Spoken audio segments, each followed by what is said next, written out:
Scott, you and I have been diving into No Rest for the Wicked. This is Moon Studios' latest action RPG. This is their first attempt at an action RPG. We're coming off of Ori. Man, what a franchise that's going to be, right? We've had 2 games now out of Ori, which were incredible. Now we're getting into a different genre. And what's your take so far? Obviously, this is early access, not a full review. The game is not finished, but there's still a lot to talk about. Yeah, my first impression looking at it visually, I thought this is like a really, really creepy, dark looking Diablo, almost.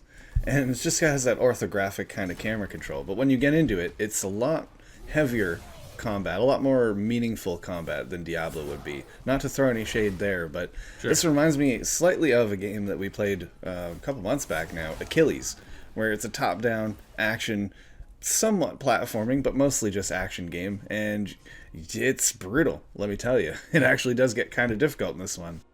Yeah, absolutely. You play as a serum, and we're like this special being, from what I can gather, right? We're here to help, but yeah, we have our own objective in mind by the sounds of things. Again, being in early access, right? At this point, Scott, I think I'm like 6-7 hours into the game, and it's getting its hooks. I got hooked on day one, and I was like, man. And then I run into enemies, and the enemy AI they are difficult. And then when you get into parrying mechanic, the parrying for me just feels completely off. I'm having a hard time parrying. It just doesn't seem to click for me. I do a lot of dodging and then cut in, and that seems to work for me. But if I can parry, then I'm stunning my opponent, which then allows me to dive in, right? That's the, man, if I can just get that parrying mechanic to work properly, maybe that's more of a me issue and not the game, but I think you feel it's a little somewhat similar in the same vein. So I think the parrying is just a little bit off.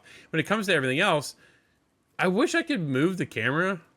Like, that's my only other downfall. The rest of the game, dude, I'm all in. Like, I'm in. Art style, absolutely incredible. Stunning.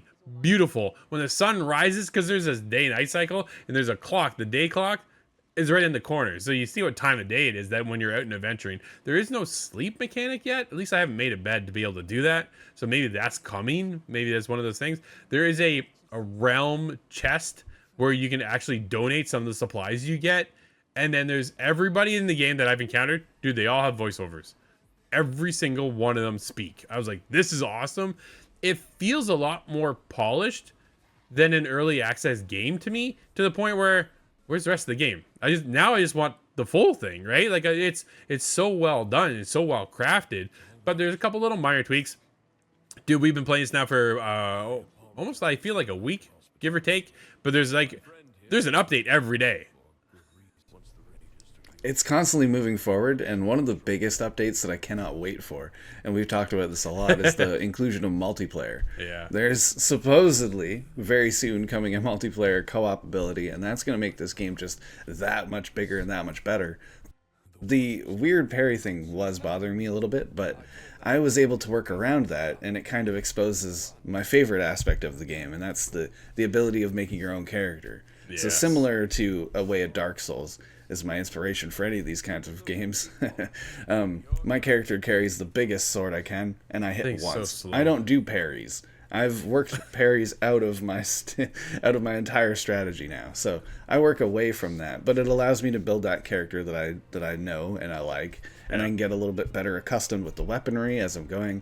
There is leveling systems, so you are putting points into strength, dexterity, that sort of thing.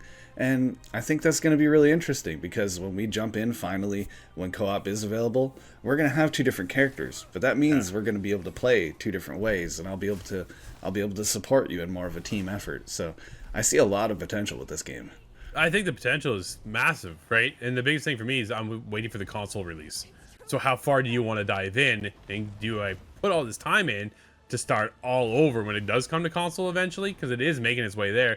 But yeah, for you to come in with your own character, I started building into strength, and now I'm starting to kind of realize it's not where I want to go, believe it or not, because I do have right now a staff, and I'm going in the magical side of things instead right now, and I'm going, maybe I'm actually building my character the wrong way now. Do I start all over, build another character, and come back in and realize? I don't think so. There's a lot to the progression tree overall, so I think moving forward, okay, now I know which way I want to go.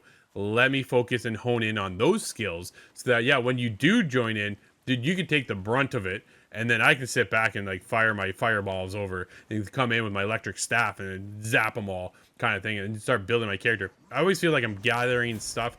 My inventory is not very big, which is a bit of a problem, and I would like to see my own chest where I can just store this stuff in the meantime. But I think that's a matter of me getting that schematic, because then you can go out, gather resources, build things, get your own house. Like, this is the stuff I'm all looking forward to, is the crafting side, the building mechanic behind it all, right? Making my own house, and then having you come in here and, oh man, I don't have that item. Can I take that? And we can swap, trade, do all that kind of stuff. The potential here, dude, puts Moon Studios, like, Moon Studios is already one of my favorite developers. This, again, just keeps lining them up. Man, they're swinging on all cylinders, and I can't wait to get into the full game. But early access is already huge. They already have a roadmap for early access and the potential behind it. I'm already having a great time. I just want to see more. Enough. Whatever the cause of this sickness, I cannot allow it to spread. Scott, it's fair to say I've been gushing about this game. No Rest for the Wicked has me hooked. I can't wait to come back in. Dude, wrapping this up, I'm jumping back into the game. Like, this is how this is going to go today. So it's one of those things, right? I just want to play more. I want to play more. I just want to keep playing. So for me, I'm having a great time. Definitely recommend the game. What about you? Absolutely recommend. I have to agree with you. The look of this game is what drew me in, but the kind of dark and dangerous world that I'm exploring is keeping me there. Now, this is going to be my comfort game that I go back to for quite some time, and I'm really looking forward to the updates. I absolutely have to recommend.